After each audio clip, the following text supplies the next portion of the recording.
문재인 대통령이 지난 18대 대선에서 패배하고 쓴 책 1219 끝이 시작이다. 이게 이제 문재인 대통령이 얘기를 하고 양정철 비서관이 구술하고 양정철 비서관이 정리를 한 거로 이렇게 알려져 있는데요. 거기에 이제 이런 내용을 얘기했어요. 노무현 대 박정희의 프레임은 선거를 과거에 묶어버렸다. 노무현을 넘어서는 것이 노무현을 이기는 것이 그의 마지막 부탁이라는 것을 안다. 꼭 그렇게 하겠다. 이게 결기 어린 표현인데 한 그 주위의 측근은 뭐라고 얘기를 하냐면 이 책을 읽어보면 너무 가혹하게 자기 자신을 평가했다. 저도 그것을 다 읽지는 않았지만 그때 대선에서 패배하고 나서 1년 만에 나왔죠. 1년 만에 나왔는데 그 자기 성찰 그리고 반성 그 박근혜 정부에 대한 비판도 약간 섞었지만은 자기 성찰과 그 반성이 있었고 그건 내가 평소에 준비가 부족했다. 실력이 부족했다. 그 우선 이 부분부터 채우겠다. 그리고 다음을 기약하는 그런 내용이었죠. 그런 내용이었는데 결국 노무현 전 대통령을 이야기한 것은 저는 이렇게 받아들인다. 조금 전에 말씀하신 부분은 노무현 전 대통령이 생전에 그런 말을 자주 했죠. 노무현의 친구 문재인이 아니고 문재인의 친구 노무현이다. 또 이렇게 하고 높이 평가했죠. 그렇죠. 그렇게 높이 평가하고 뭐라고 그러냐면은 나는 대통령감이다. 이렇게 이야기를 했어요. 왜냐? 문재인을 친구로 두고 있기 때문에. 나는 대통령감이다. 이렇게까지 이야기를 했어요. 그럼 그 말의 함의는 문재인은 당연히 대통령감이다. 그거랑 똑같은 거죠. 뭐 결과적으로는 이제 그렇게 되는 것인데 어쨌든 저도 좀 이렇게 좀 아부성 말을 좀 할 기회를 좀 주세요. 어쨌든 그만큼 주선한 사람이고 나보다 뛰어난 사람이라는 이야기죠.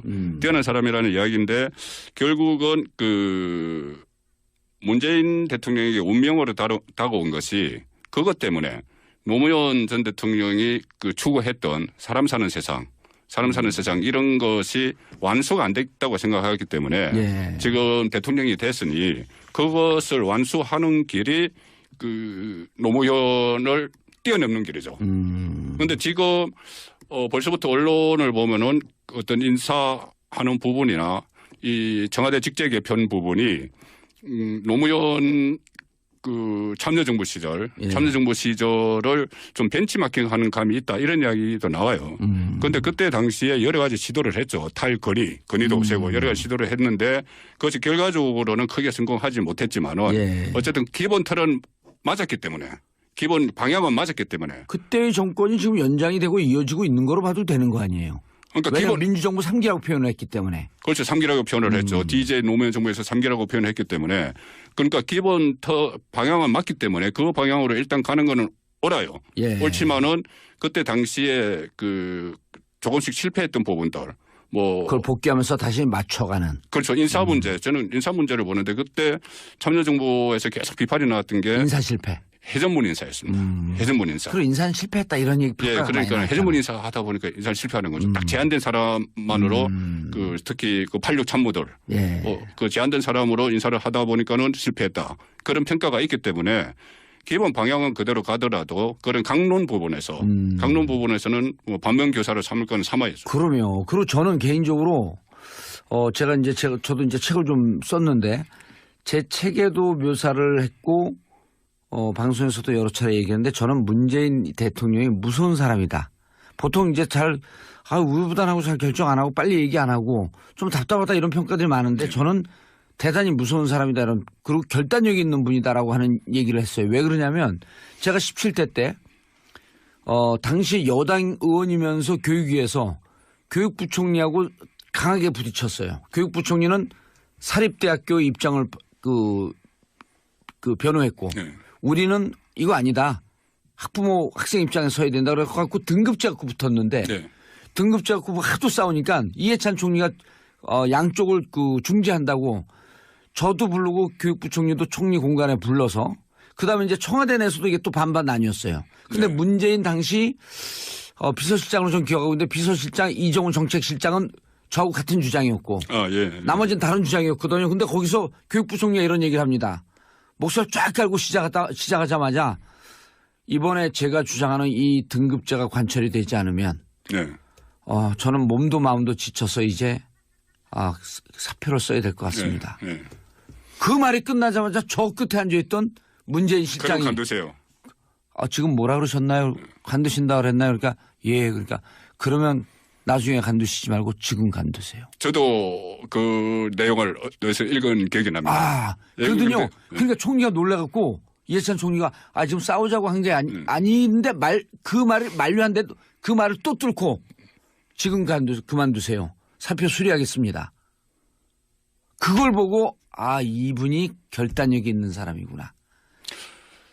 그렇죠. 그러니까 제가 그 어디서 읽으실 때는 민주당 초선 의원이라고만 나왔는데 그 봉도사님이었어요. 예. 저하고 같이. 그러니까 초선 의원으로는 유일하게 거의 이제 뭐 그 수석 장관급 위치에서 왜 어렸을 때부터 그렇게 뛰어났었는지 몰라 저는. 그러니까 아까 제가 말씀드릴 때 너무 보아 직원들 의견을 다 청취를 하면은 이 국정 운영을 하기가 어렵다고 말씀드렸잖아요. 그러니까 지금 말씀하신 그런 결단력, 그런 결단력을 국정 운영을 하면서 그대로 가시를 해야죠. 그것은 제가 볼 때는 그 국민들 이미지상 잘 모르는 그런 부분이거든요. 모르는 부분이에요. 진짜. 그건 모르는 부분입니다. 그걸 알려줘야 돼요. 토론회 할 때도 뭐 목사님이라고 그랬나요? 뭐 별명 그 명칭을 붙인 게. 그렇죠. 목사님이라는 별명 성직자. 성직자라고 붙일 정도로 한 분은 술 취한 옆집 할배. 낮술 먹은 시골 노인. 그렇게 평가를 했고. 환한 전교 1등. 한한 전교 1등도 있었고. 어쨌든 국민들 내리에는 그렇게 박혀 있는데 앞으로 국정 운영을 하면서 정말 가담성 있는 그런 모습을 보여야 되겠죠. 저는요 그분이 운명처럼 맞이한 게 이번 대통령 노무현 대통령을 만난 거 이것뿐만 아니라 더 어린 시절로 되돌아가면 공수부대 특전사에 있었거든요. 특전사 중에서 수중폭파팀은 특전사 중에서 제일 어려운 직업 아니에요. 그거는 해병대 수색대하고 똑같거든요. 그렇죠. 제일 어려운 직업이에요. 근데 수중폭파, 수중침투, 수중폭파였었단 말이에요. 이건 뭐냐면요. 숨을 오래 참고 들어가는 거예요. 그 참을 인내를 갖고 마지막 폭발하고 하는 결단력 있게 한 방을 빵 치고 나오는 거죠. 이 운명이 이분이 갈 길을 난 미리 보여준 거 아닌가 싶은 생각을 하는 거예요. 그러니까 오늘 너무 아부하는 것 같아요. 진짜 좀 그렇죠. 아니 그러니까는 이런 지금 좀 민망하죠 듣기가. 아닙니다. 저도 같은 생각이기 때문에. 숟가락 또 얹으시네. 그러니까 지금은 우리가 그 단점을 이야기할 필요가 없어요. 그럼요. 단점에 대해서는 대선 기간에 나올 거 다 나왔고 검증될 거 다 검증됐고 그렇기 때문에 지금은 일단 우리 허니문이라는 게 있지 않습니까? 그럼요. 그리고 이 얘기가 2500년에 맹자가 이런 얘기를 해요. 어느 권력자가 기가 승할 때 비판하지 마라. 무슨 봉변을 당하려고 권력이 승할 때 비판하냐. 권력이 하강할 때 비판하라. 이런 얘기를 해요. 뭐 사실은 그걸 좀 비겁한 짓이. 거꾸로 해야 되는데. 거꾸로 해야 되는데. 맹자 선생님도 좀 비겁했었네. 지금 또 워낙 그 새 정부 상황이 워낙 그 안 좋은 상황이기 때문에 누가 해도 이 독이 든 생배를 마시는 그런 자리이기 때문에 지금은 당분간 허니문을 좀 가질 필요가 있어요. 그리고 지금은 외교 문제, 경제 문제, 그다음에 우리 국론이 분열된 문제 어려운 시기 아니에요. 오죽하면 외신에서 아시아에서 제일 어려운 지위에 앉았다. 이런 평가를 했잖아요. 그러니까 우리가 지금은 좀 잘해라. 국민의 칭찬은 문재인도 춤추게 한다. 그리고 숟가락 얼른 얹혀요. 이럴 때. 네, 그러니까요. 같이 지금 얹히려고 합니다. 그러니까 허니문 기간이 길 건지 짧을 건지 그것은 문재인 대통령이 어떻게 하느냐에 달려있죠. 우리 이러다 청와대에서 부르면 어떡하지? 안 들어간다 그러지 뭐. 어차피 안 부를 거니까. 그렇죠. 청와대 집무실을 광화문으로 옮기겠다. 이게 청와대와 이거 잘하는 분들이 청와대 이제 그 광화문 정부정화청사가 68년도에 지어졌대요. 그래서 저게 도청의 무방비례입니다. 그래서 옮길 수 없다 이렇게 얘기하는 분들도 있어요. 문재인 대통령이 공약을 했죠. 광화문 대통령 시대 열겠다. 그래서 그거를 추진하는 위원회도 다 구성이 돼 있어요. 구성이 돼 있는데 저는 이런 문제 몇 가지 문제가 있습니다. 가령 외국 정상들이 우리나라에 자주 오죠. 예. 정상들이 자주 오면 청와대 경내에서 환영식이 열려요. 공식 환영식. 그렇죠. 예, 군악대까지 하고 의장대. 영빈관이죠, 영빈관. 그 앞에 마당에서. 예. 앞에 마당에서. 앞에 마당에서. 예, 의장대도 하고 예. 뭐 이런 식도 있고 또 외국 정상들과의 오찬 만찬도 그 영빈관에서 많이 하고 이런 것이 있는데 만약에 정부 종합청사로 집무실을 옮기게 되면은 물론 뭐 경호 문제 이런 거는 어떻게 잘 조정하면 될 거예요. 교통 문제나. 예. 그렇다면은 대안을 마련해 놔야죠. 아하. 그런 부분에 청와대 공식 행사 같은 것을 어디서 할 것이냐. 예. 지금 청와대는 시민들의 휴식 공간으로 돌려준다고 하셨기 때문에 청와대 안에서 일어나는 다른 일들을 어떻게 할 것이냐. 이 대안이 좀 있어야 될 것 같아요. 이 기회에 그냥 세종시로 확 옮겨버렸으면 좋겠어요. 지금 정부 부처 옮겨가지고 예. 그 정부 부처 사람들이 도로에서 시간 다 보낸다는데 옮겨요. 국회도 옮기고.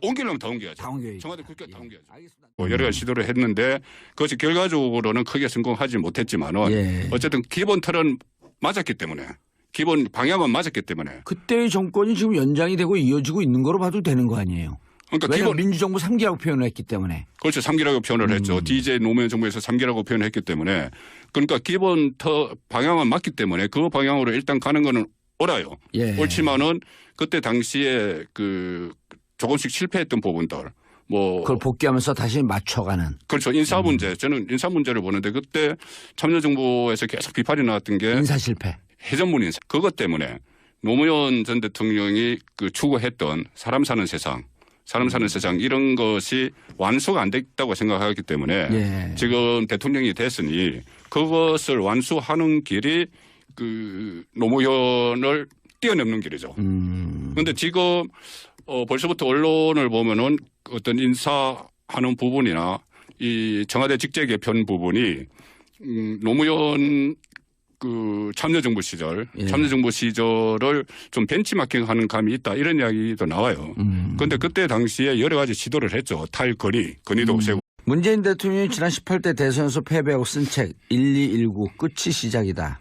이게 이제 문재인 대통령이 얘기를 하고 양정철 비서관이 구술하고 양정철 예. 비서관이 정리를 한 거로 이렇게 예. 알려져 있는데요. 거기에 이제 이런 내용을 얘기했어요. 노무현 대 박정희의 프레임은 선교를 과거에 묶어버렸다. 노무현을 넘어서는 것이 노무현을 이기는 것이 그의 마지막 부탁이라는 것을 안다. 꼭 그렇게 하겠다. 이게 결기 어린 표현인데 예. 한 그 주위의 측근은 뭐라고 얘기를 하냐면 이 책을 읽어보면 너무 가혹하게 자기 자신을 평가했다. 예, 저도 그것을 다 읽지는 노무현이다. 또 이렇게 하고 높이 평가했죠. 그렇죠. 그렇게 높이 평가하고 뭐라고 그러냐면은 나는 대통령감이다 이렇게 이야기를 했어요. 왜냐? 문재인을 친구로 두고 있기 때문에. 아하. 나는 대통령감이다 이렇게까지 이야기를 했어요. 그럼 그 말의 함의는 문재인은 당연히 대통령감이다. 그거랑 그러니까는 똑같은 거죠. 뭐 결과적으로는 이제 예. 그렇게 되는 것인데 어쨌든 저도 좀 이렇게 좀 아부성 말을 좀 할 기회를 좀 주세요. 어쨌든 그만큼 주선한 사람이고 예. 나보다 뛰어난 사람이라는 이야기죠. 뛰어난 사람이라는 이야기인데 결국은 그 문재인 대통령에게 운명으로 다가온 것이 많았지만은 예. 그때 대선에서 패배하고 나서 1년 만에 나왔죠. 예. 1년 만에 나왔는데 그 자기 성찰 그리고 반성 그 박근혜 정부에 대한 비판도 약간 섞었지만은 자기 성찰과 그 반성이 있었고 그건 내가 평소에 준비가 부족했다. 실력이 부족했다. 그 우선 이 부분부터 채우겠다. 그리고 다음을 기약하는 그런 내용이었죠. 예. 그런 내용이었는데 결국 노무현 전 대통령을 이야기한 것은 저는 이렇게 받아들인다. 조금 전에 말씀하신 부분은 노무현 전 대통령이 생전에 그런 말을 자주 했죠. 노무현의 친구 문재인이 아니고 문재인의 친구